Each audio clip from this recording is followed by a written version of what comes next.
West Denver.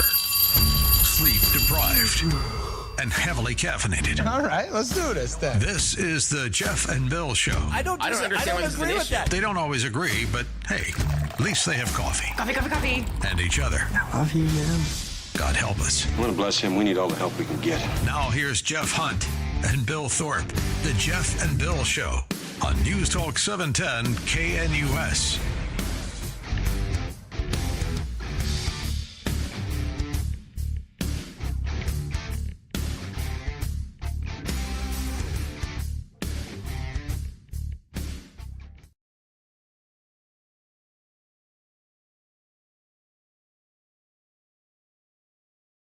Woo! Tuesday morning, October 14th, 2025. Happy birthday, Charlie Kirk.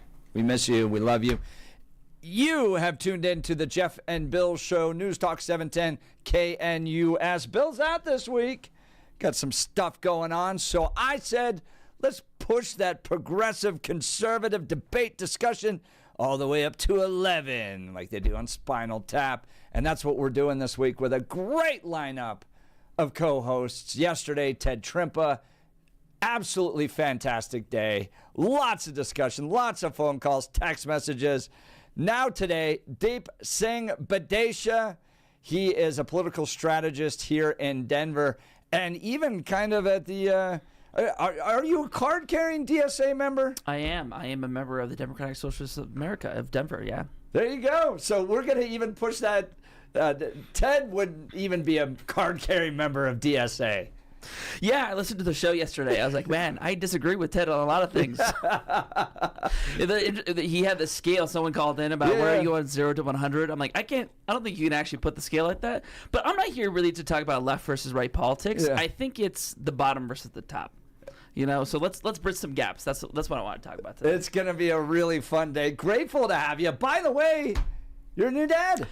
I am. Yes. So I was a little bit late this morning because I was just making sure the baby was going to be okay. So we should diaper change. Fed her a bottle and excited.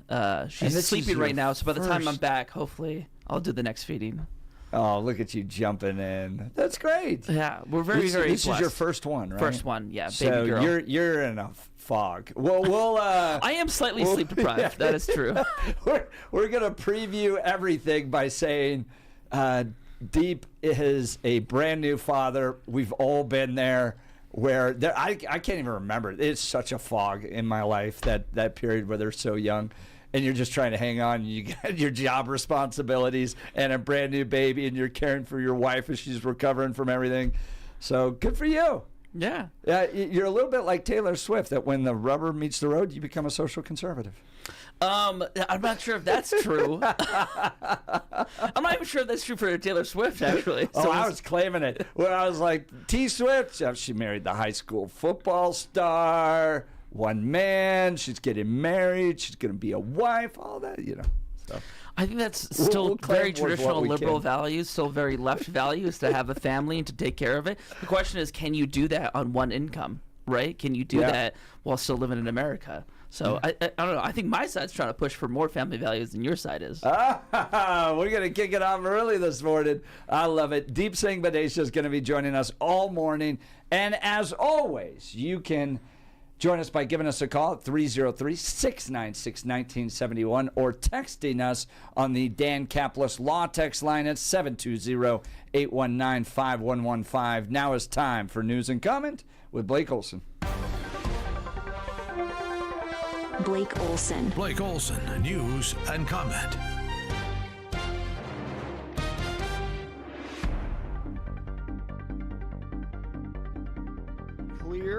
Expecting a high of 74 today. News sponsored by Pastor Camp Heating and Air Conditioning at 303-777-1234 to learn more about special savings opportunities on Lennox equipment. Our top story. So meanwhile, while the so-called Hitler is finding peace for Israel, the Democrats are still whining about him being an authoritarian Hitler, while we're all watching the authoritarian Hitler bring peace to the entire world. Scott Adams nails it again. Egypt, Qatar, Turkey, and the U.S. backing the lasting peace between Israel and the Palestinians. The leaders released a statement Monday after the ceasefire deal in Gaza and emphasized equal rights for both sides. War in Gaza is over. Humanitarian aid is now pouring in, including hundreds of truckloads of food, medical equipment, and other supplies, much of it paid for by people in this room.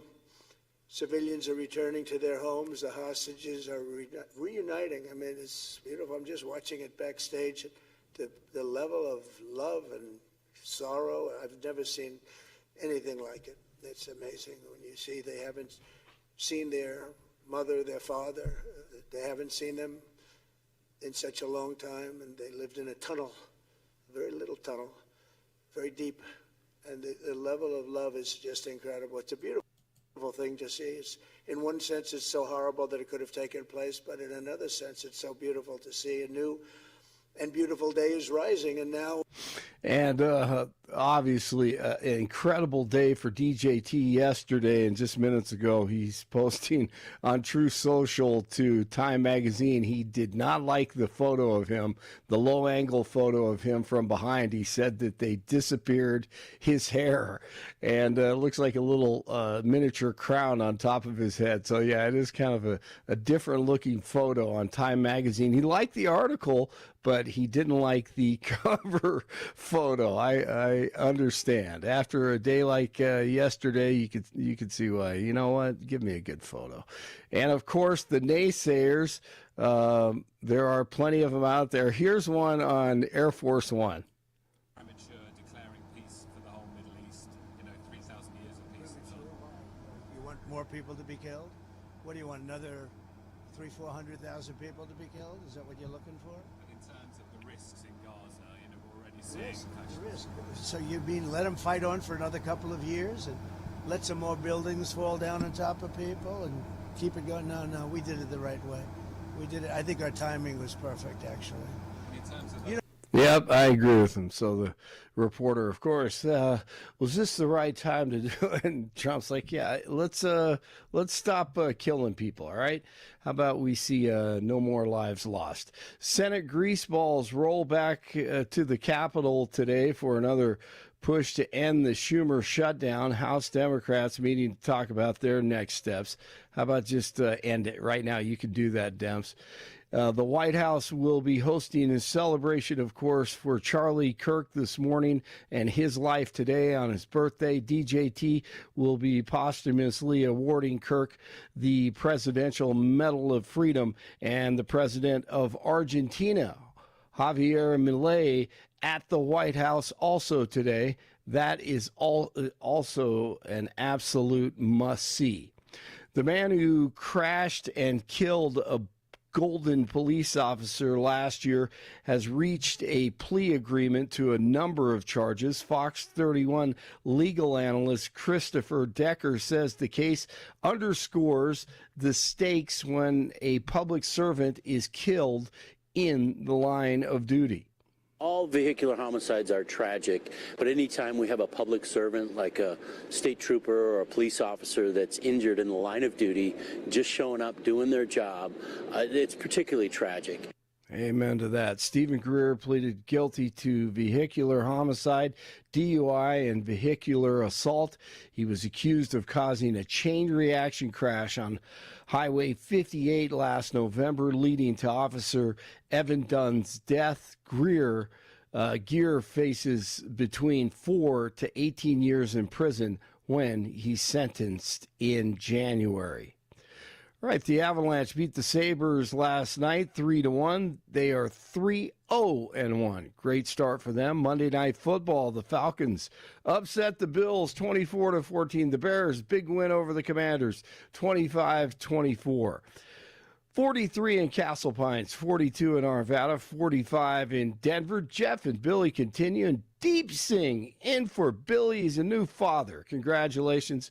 We're going to make his youngster a conservative before the end of the day. Blake Olson, News Talk 710 KNUS. Your 7:10 5-day forecast still could see a few showers into the early morning hours, and then morning clouds give way to sunshine in the Denver metro. Morning temperature readings in the mid-40s with highs mid-70s. Clear Tuesday night, upper 40s with middle and upper 70s Wednesday. Sunny and breezy for midweek. Then another Pacific trough will bring us rain showers Wednesday night into Thursday. Thursday, Friday, highs mid-60s. Weather brought to you by L&L Heating and Air Conditioning. For quick, trustworthy, and dependable service, call 720-851-1691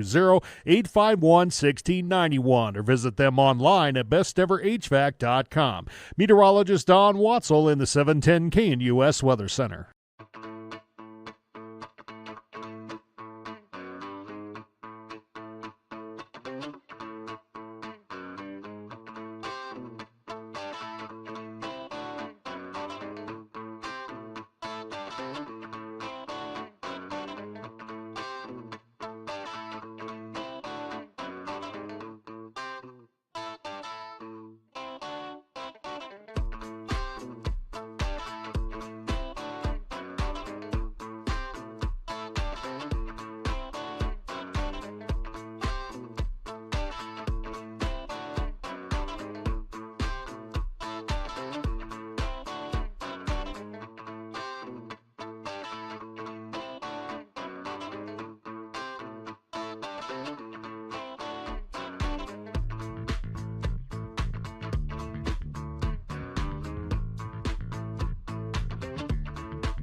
Welcome back to the Jeff and Bill Show. Joining us live in studio is Deep Singh Badesha, political strategist here in Colorado, down at the state capitol, pushing it in a more progressive direction. Deep, why don't you introduce yourself to folks? Where are you from? What do you do? What do you study? All that stuff. So yeah, glad to be back here. Excited to be here. Name's Deep Singh Badesha, as you said. I grew up in Colorado, actually. So my parents have been here for a long time.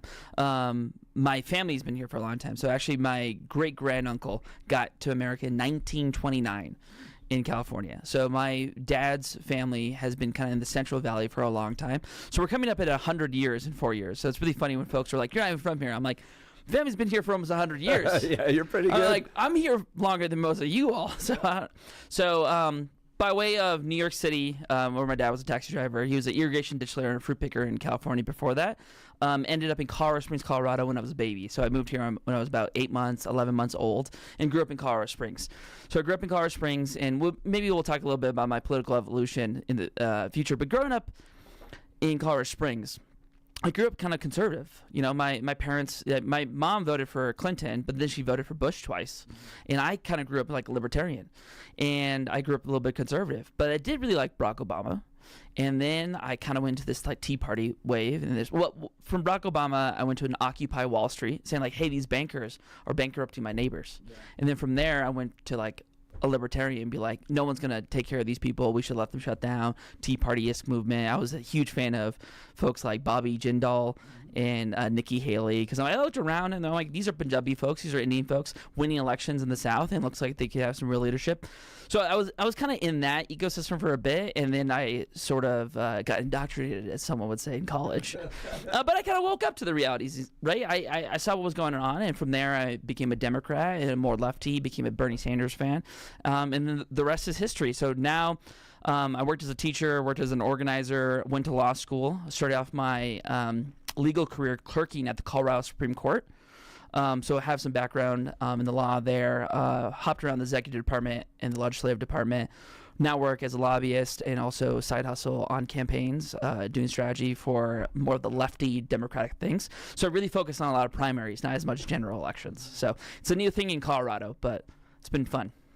And yesterday we had Ted Trimp on. Ted talked about kind of a Tea Party activation taking place within the Democrat Party, where people, similar to what happened in 2010 with conservatives, where they said, well, you're not conservative enough, you're kind of rhinos, you're being soft Republicans, we want real conservatives. On the left side now, the Democrats are saying, some Democrats are saying, well, you're not progressive enough, you're too male, pale, and stale. as Tyler Sandberg would say about people like Michael Bennett and John Hickenlooper. And you've called for primaries against people like John Hickenlooper. Is that right? Absolutely. And I think the Tea Party movement, ironically, saved the Republican Party in ways that I didn't realize. You probably remember like all the autopsies after Barack Obama won in 2008. After Barack Obama won in 2008, he had a blank check from the American people, basically. 60 senators, plus 70 seat in the House, huge victories everywhere. He was winning Iowa, Florida, Ohio, everywhere. It was an amazing victory. And Republicans were like, we're doomed. They wrote Republicans will never win an election again, right? And you never would have thought the answer to Barack Obama would have been someone like Donald Trump if you were part of the D.C. Beltway consultants, right? 100%. But if you saw what was happening to America and that Barack Obama was promising the working class a better deal and ended up not giving them that deal, it wasn't going to be Mitt Romney who was going to give them that. It was going to be someone like Ted Cruz. It was going to be someone who was activating more of a populist base. And I disagree with Donald Trump on a lot of things, but his rhetoric about the American worker as being left to right is right. And that's what Democrats need to face now.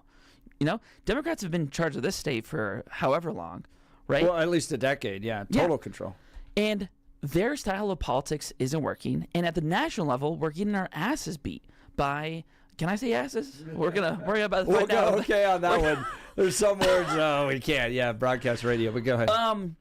We're getting beat. So we need to have a Tea Party-esque movement to get back to relevancy, because there are things in the corporate Democratic Party that are leaving American workers behind, and it's time for a resurgence of a more American worker-first party. And I think you've already seen this happen across the nation with folks like Zohran Mamdani in New York City, and I think Colorado and other places in the primary are going to be the next testing ground for this, right? You have someone like Graham Plattner in Maine, right? An oyster farmer, someone who's running a left populist style. He's like a big, rugged, tough guy. And he's running with this idea like, hey, we can have a different kind of Democratic Party. And I think you're going to see that all through the next 12 months. That's Deep Singh Badesha is joining us live in studio. He'll be with us all 4 hours, and you're invited to be a part of the conversation by giving us a call at 303-696-1971 or text us on the Dan Caplis Law text line 720-819-5115. I want to ask you about this interesting dynamic. So I go and talk to people. I go down until I get assaulted. I go down and talk to people at these protests. And I noticed there was a shift in the protests at the anti-ICE rally. It was more violent than some of the previous No Kings rallies, those types of things. But I went to the Bernie Sanders rally, and if you'd airdropped me into it, just and asked me where I was, I would have said a John Tesh concert. Right? It was mostly boomers, gray hair, holding little seats that they carried with them, that type of thing.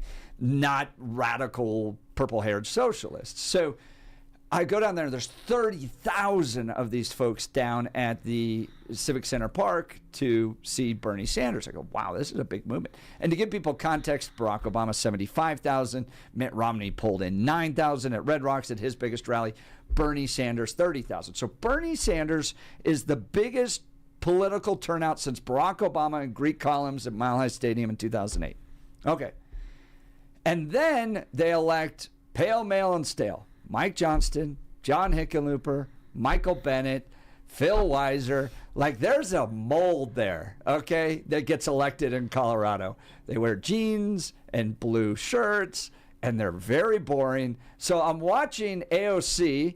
By the way, Magellan Strategy saying she's the most favorable candidate out there right now. And then when it comes to statewide elections, it's a moderate that gets elected. Give me your analysis of that. Yeah, I was going to actually highlight that the Bernie Sanders rally wasn't just Bernie Sanders. It was Alexandria Ocasio-Cortez, right? Congresswoman AOC is becoming sort of one of the de facto leaders of the left and of the Democratic Party in general, right? When folks want to see where the Democratic Party is and where the future is, they're looking for AOC, right? When it came to the New York City primaries, people were looking, where's AOC going to weigh in? What's going to happen there, right? And the fact that she has a strong alliance and friendship with Zohran Mamdani kind of shows you where I hope the party is heading. I will say, I think we're going to have a pretty great challenger to John Hickenlooper here soon, right? I think it's going to be a young person, a woman, a Latina. We are going to be looking into this. Is that Lorena Garcia? No. Lorena tried it. She was great. She was fantastic. Lorena's an amazing representative. But the thing is, I think there are folks seriously considering and kicking the tires about primarying John Hickenlooper. And if you've seen John Hickenlooper around, like I've heard how he was at the Jeffco dinner, how he was at Crowfest. I think John Hickenlooper is having a little bit of Biden-itis where he is becoming very, very senior, right? At the end of his term, I think he's going to be over 80 years old. And, Hickenlooper, like, thank you for keeping the state blue in 2010 and 2014, which were really red years in Colorado. Thanks for being a Denver mayor. Thanks for taking Cory Gardner out. You should just go out to pasture. You have a young son. You have a kid. It's time to retire, right, and pass the torch. So I think there you're going to see different types of leaders emerge, different types of challengers emerge. But you are right in general when it comes to the governor's race between Phil Weiser and Michael Bennet is to white shades, shades of the attorney pale. general's race. The attorney general's race is going to be something interesting to watch. The four candidates there are Jenna Griswold, Michael Dougherty, David Seligman, and Hazel Doshi. Hazel Doshi is a South Asian woman who had worked in the Barack Obama and Biden administrations. She's someone who worked closely with Lena Khan at the FCC to go after these big tech companies, right? And then you have David Seligman, who's been a renters champion, a workers champion, right? So those two candidates in particular are trying to have a new mold of the Democratic Party, right? So the Attorney General's race might be more of a key about where the party's going. Jenna Griswold, I know maybe Republicans think this, that she's like a far left person, right? But she's very, very moderate. Right, she's very moderate. Oh, come on. I also don't think she's going to be a great attorney general. I mean, if you've seen how she's managed the Secretary of State's office. Yeah, I know. She can't get anyone to stay working there. They leak the password. She takes her marching orders from Planned Parenthood. The department, I think Planned Parenthood is a great organization. It's fine. But here's the thing. The Department of Law is the largest law firm, essentially, in Colorado. It hires hundreds of attorneys, and these are attorneys that protect water rights, consumer rights, fight anti-monopoly cases, right? These are people who really need to be at the top of the game and need a leader at the top who's going to do that. Phil Weiser's done a great job over the last 8 years really running that operation. But if you have someone like Jenna come in and bring that chaos, it's going to be an issue. And then you have these two more left candidates, right, coming from a new side of the Democratic Party who are offering a different vision. So I think the Attorney General's race is actually where things will maybe shake out. So maybe there'll be a U.S. Senate primary they should take a look at, and then, of course, the Attorney General's race. I think those are the two things you'll see in the future of the Colorado Democratic Party. Who do you think is going to be the nominee for governor? Do you think it'll be Bennett or Weiser? I think it's going to be Weiser, because the rooms I've been in, it has been crazy. I was in the Denver Democratic Party Central Committee, right? I'm an officer in the Denver Democratic Party. And we were having our Central Committee meetings as we do every 6 months or every quarter, right? And we usually invite all the candidates to come and speak. So, Michael Bennet goes up there and he talks about how he's trying to fight Trump and very, very lukewarm, golf claps, oh, thanks, Michael Bennet, for being here. Phil Weiser gets up there. On the way up to the stage, standing ovation. I'm like, I don't think I've seen this before. For what? And then he, gives a speech. He talks about what he's delivered for Colorado in terms of taking Big Pharma to task, protecting our clean air and water, protecting consumer rights, going after bad landlords, right? And then fighting the Trump administration, right? And then on the way back down, he gets another ovation, and the crowd breaks into a chant, right? So much so that I look over at the Bennett staffer, and he's like, I think we're in trouble, but no one on Bennett's team believes me. And Bennett's team is running races from 10 years ago, 15 years ago. They think they can just raise a bunch of money from corporate donors, right? Let's get $10 million, $15 million, and we're going to just put a bunch of advertisements on, and that's how we win elections. And I don't think that's how you win elections anymore, right? Kamala Harris spent $1.5 billion to lose, right? Money doesn't win elections in the way that people think it does anymore, right? It's about intention. It's about getting out there and getting your message across. And what I see is, whether it's on Reddit or it's on social media or it's in these small grassroots rooms, is Phil Weiser is catching more fire than Michael Bennet is. And this is just the early things, right? If this is an early indicator, then I think Michael Bennett's in some serious trouble. So everything you listed for Phil Weiser, though, let's go through it. Pharma, water, going after Trump. What did I miss something else? Anti-monopoly. Okay. So like who did he break up on that? The grocery stores is something that he looked at. I mean, people look at the 9 News merger as well. So he's been very active in that space as well. Okay. He was an antitrust professor. Actually, when I was at CU Law School, he taught the antitrust class. The Attorney General, but nothing you listed there had to do with crime or safety. I think crime and safety, if you have actually been looking at the statistics, crime and safety has gotten better in Denver and has gotten better in Colorado. Since the pandemic? Well, since the pandemic in the last couple of years has been dropping. That is a concern, but I think we will probably have different kinds of answers about how to address crime and safety. Whether it's I don't think there should be any. I agree. I agree. And the question is, do you get safer and better streets by just locking up more people? Yes. Spending more and more taxpayer money and just cycling them in and out of this incarceral system, or do you alleviate the leading causes of crime, which is poverty in America, right? The leading cause of car thefts is not poverty. Why don't you steal cars? Because I was told it was wrong. You right? And I don't want to go to jail. Yeah. Here's stealing cars. Look, we've all gone through financial hard times. I didn't go out and go, well, now I'm going to start stealing a car.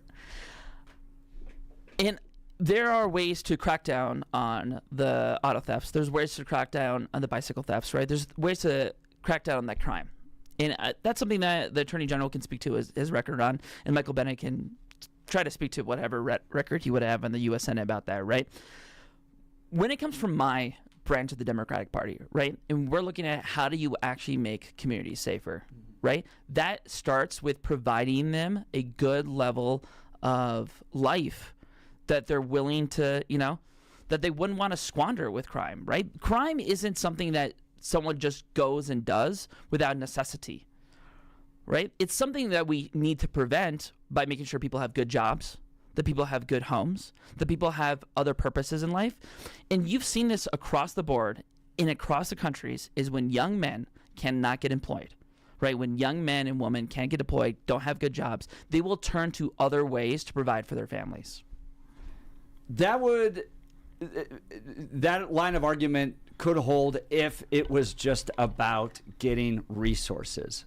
A lot of crime is about assault, about rape. What does that have to do with just not having enough resources? When it comes to those type of issues, right, I think there is a lot of resources that we could put in there still, right? Whether it's like gun violence prevention, about like who has guns in the home and when are they used violently, that's something that folks should look at, and that's something that Democrats have offered solutions for.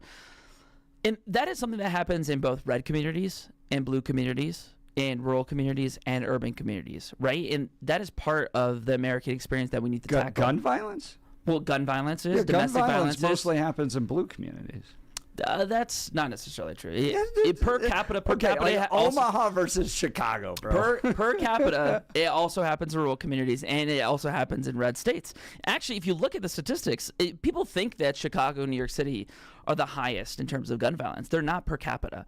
They're large cities, right? Chicago's the third largest city. New York City is the first largest city, right? Of course, they're going to have more in magnitude. But if you look at it per capita, some of the most violent places are red communities, are rural communities. And we have to ask ourselves, what is breaking in the American spirit? And perhaps it's the fact that folks like Mitt Romney and Republicans and Democrats shipped all their jobs overseas, right? If we're looking at what does the opioid epidemic vastly affected rural America, right? Oh, 100%. And vastly affected white America. And is a solution to the opioid crisis to go after the big pharma companies and to give these folks these resources they need? Or is it to go in rural America and lock them all up? Both. 100% both. Dude, if you're going to go after big pharma and that stupid pill doctor in West Virginia, 100% I want to lock that guy up, right? We have been fighting a war on crime, and we've seen how other nations address war on, a war on drugs. Right? Yeah, right. The war on drugs has not gotten us anywhere. Locking more people up for their addiction, locking more people up for things, for these like moments of despair in their life, right? that hasn't led to the solutions we want. But when you look at other countries, whether it's Portugal, Asian countries, European countries, you need to treat it like a public health crisis that it is. We did that in Portland. Like, Oregon was a perfect example of embracing that ideology. And the drug consumption went up. The drug addiction went up. It got so bad that Oregon went back on their idea of treating it like a public health crisis. Because if you just hand out encouragements to go get counseling and you're drug addicted, no one's going to do that. So this is something that the Democratic Party should focus on, right? And the way they should focus on is when you talk about the leading causes of crime, the leading causes of homelessness, the leading causes of addiction, right? The things that lead to society unraveling, a lot of these things are downstream from healthcare, right? And when you're looking at most of the developed countries in the world, European countries, Asian countries, and South American countries, their healthcare systems are much more robust than ours they're are. more awful. You're going to spend more time waiting in line for your healthcare. People have access to doctors. People have access to primary care, and it's not going to bankrupt them. I can't tell you how many working class Americans I talk to who avoid seeing the doctor. Right? They're like, oh, I had this back pain, but I'll try to self-medicate it, right? Or like, oh, I had this issue with my knee, but I know it's going to cost a fortune and my insurance is not going to cover it. I'm going to wait for it, right? Or folks who end up needing care for cancer or needing care for an accident that they got in and then lose their home and lose their job for it, right? These are the things that Democrats can solve by implementing single-payer health care, or at the very least a public option, right? These are the things, like if you want to see safer, better, healthier communities, you need to start by healing them. And the way to start healing them is providing more universal health care. Deep, you believe that crime is associated with lack of health care access? I think it's one of the symptoms. You got to think about root causes, right? Like a dose, like a drop of prevention is worth a dose of cure. Yeah. If you've heard this term before. Right. Yeah.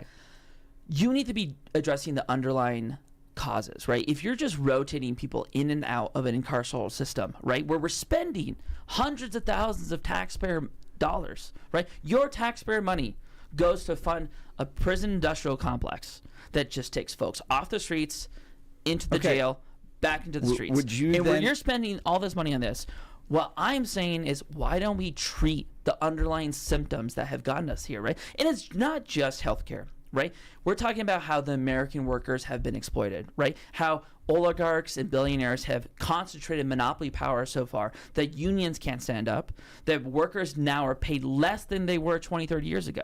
The fact that my generation and even parts of your generation can't afford home ownership anymore, right? The fact that college is not attainable, the fact that school days are getting shorter and shorter, the school year is getting shorter and shorter, right? We are seeing a fraying of American society all across the board for the 99%, while the 1% keep getting richer. Right? And that's the thing that Democrats need to focus on, is like, if you're going to tell me the American people and the Colorado people are getting a raw deal, I'm going to agree with you. They are getting a raw deal. It's completely dominated by Democrats. It's dominated by the 1%.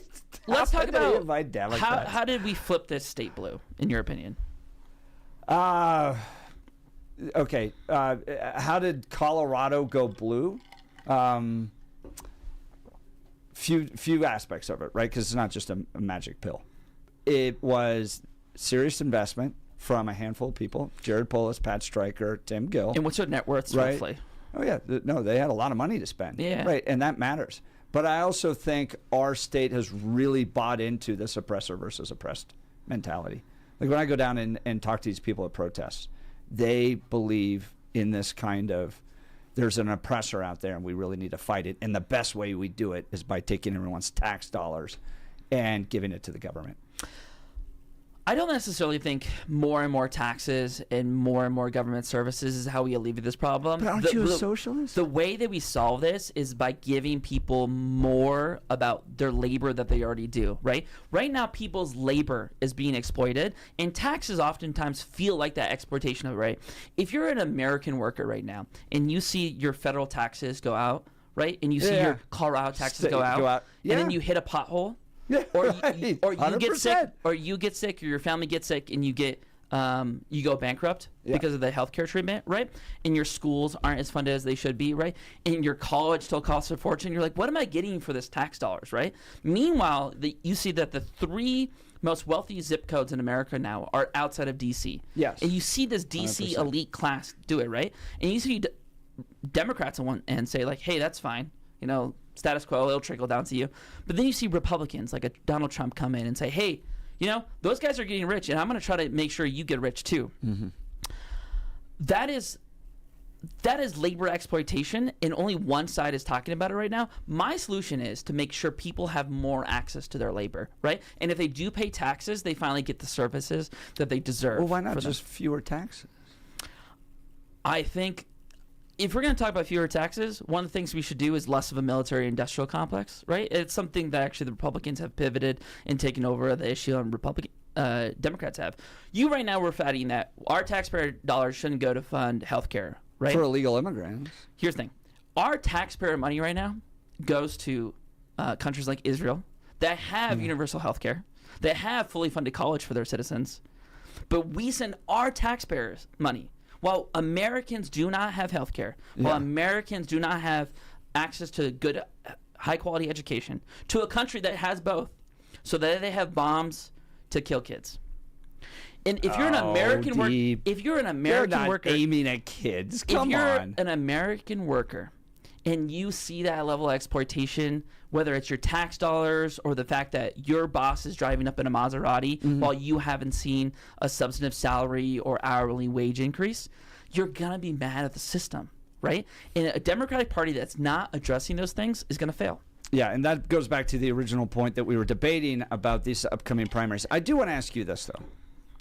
So you care about a lot about root causes, and when you look at crime, you go, let's go upstream. Let's get to the root causes. How about in any of that, would you explore the importance of a healthy family? The idea of a mom and a dad in a committed monogamous relationship pouring into a child and raising them. Because so much of crime, incarceration, you go back to family structure. You go back and look at there's a lack of a father in the house, for instance.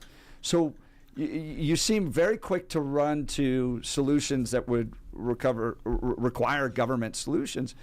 How about just personal family formation? I don't see as much as government solutions as I see as government protections of your rights, right? You deserve the right to health care. You deserve the right to a good job. You deserve your taxpayer money. You know that's a positive right, which isn't what our Constitution's about. It's a negative rights Constitution. Hear me out. In America, we used to be able to fund a family's life with one income, right? And if you look at household income has increased over the last 10 or 20 years. But that's because we've gone from one adult working in a household to 2 adults working in a household. Correct. Right? It's a 2-income trap that we've had, is that we have more and more people working in a household, right? And less money to go around, right?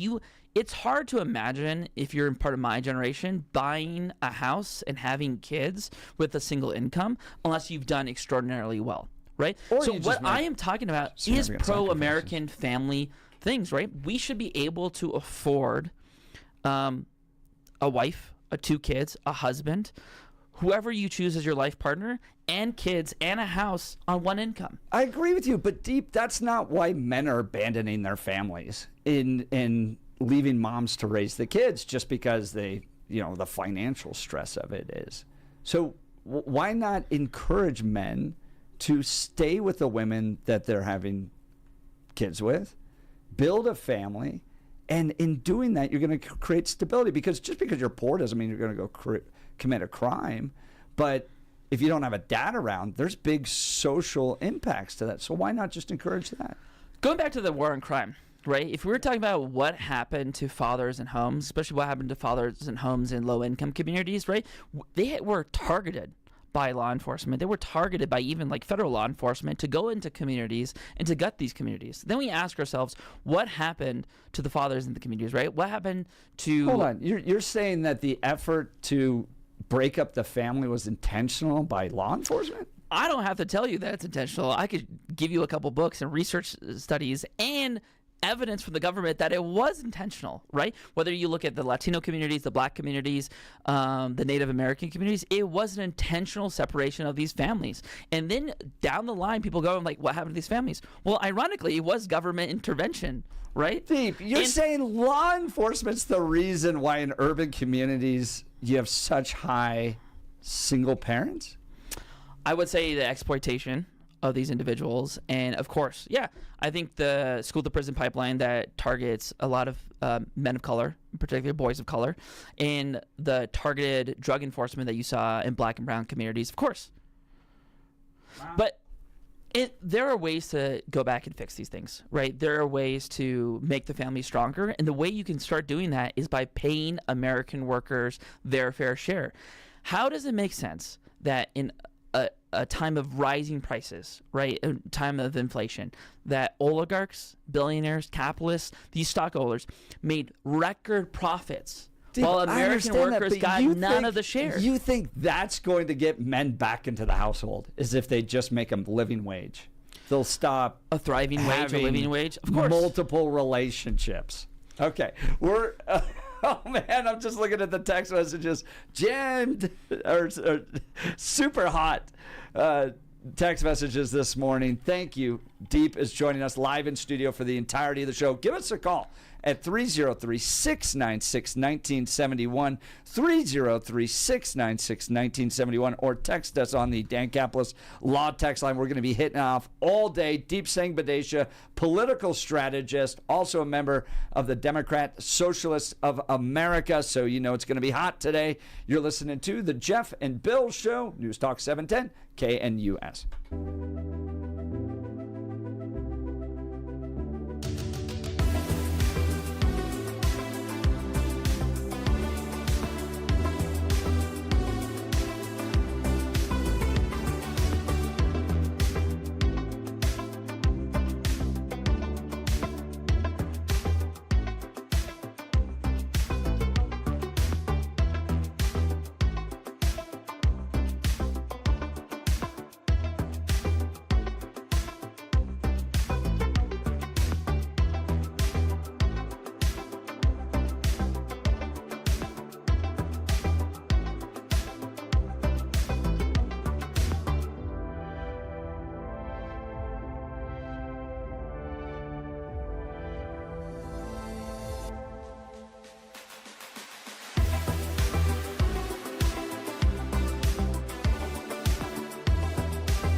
it off. Good morning, Denver, Colorado, and all of you around the nation listening on the socials. It's the Jeff and Bill Show. Billy's out this week, and I said, you know what, let's just push the conservative, progressive debate and discussion that this country's so hungry for to 11 and bring in the state's top progressive voices. Yesterday, Ted Trimpa. Today, Deep Singh Badesha. Tomorrow, Patty Calhoun from Westward. Thursday, Vic Vela. Friday, CityCast Denver. We're having a ton of fun. And I really appreciate Deep being able to come in to conservative talk radio, be bold on what he believes, take the text messages, the phone calls. It's hot. It's awesome. Well done, sir. I appreciate it. All right, let's go to, you want to do some phone calls? Sure, let's do it. All right, let's do Grant Conifer. Good morning, Grant. You're on with Jeff and Deep Singh Badesha. Hey, good morning. Firstly, people who say right after every statement are searching for facts when there are none. So we'll get that out of the way. Secondly, Jeff, thank you for doing this. This is the best form of exposure for what the problem is against issues that we're facing. Democrats thrive on a victim mentality and the concept that everything that is happening to you is because you are being oppressed. And everything that has come out of your guest's mouth thus far is stating that clearly and beautifully. So thank you. Well, let's give him a chance to respond. Deep, your thoughts on what he said? I think it's funny to say that, like, Democrats or even Democratic sources have a victim mentality when Donald Trump is in the White House. And Donald Trump has, he won the popular vote. He has power over Senate. He has power over the House. And there's no one who seems like a bigger victim when they're speaking than Donald Trump, right? He's going out there like, oh, poor me, look at me. I was a victim of all these lawsuits, right? And the thing is, when he was speaking to the American people, he did get something right, that the American people have gotten a raw deal, right? That's something that Democrats failed to do, that Biden failed to do, that Kamala failed to do, is they didn't say, hey, the American people are getting a bad deal. But Donald Trump did say that. Republicans did say that, right? They said, we have gutted services in this country. We have taken the jobs and shipped them overseas. And you can no longer afford a house. You no longer have a rising wage, right? And if you want to call the victim mentality, you can. I think it's addressing people's actual and real concerns. And I think American people are really suffering right now, right? And they need something to alleviate that, whether it's government intervention, better jobs, less labor exploitation. So thanks, Grant, for the tip. I will try to stop saying right. He's working on it. You're on the right side, so I just want to end every single sentence with a right. He's affirming your identity. Grant, he points out, look, Trump dove into the problems that Americans were going through. Was that embracing a victim mentality? What's your response? No, those are solutions, and pointing out how things need to be corrected. What I'm referring to is the social aspect of the victim mentality, that your place in life has been delivered to you to keep you oppressed in some way. Your actions are not accountable to yourself. Crime, drug use, social issues that we are piling up over and over and over again are the running points of the Democrats that have taken these places into the deep blue sectors. Yeah. And that is the only thing that can be parroted, is that Donald Trump is the devil over and over and over again. This is not me. Money is something that I will never be able to attain because of X, Y, and Z. Grant brings up a good point, that if you give people the sense that they're constantly victims and it's always somebody else's fault that they haven't been able to achieve what they want, do you really empower them to be able to flourish? What's your response, Deep?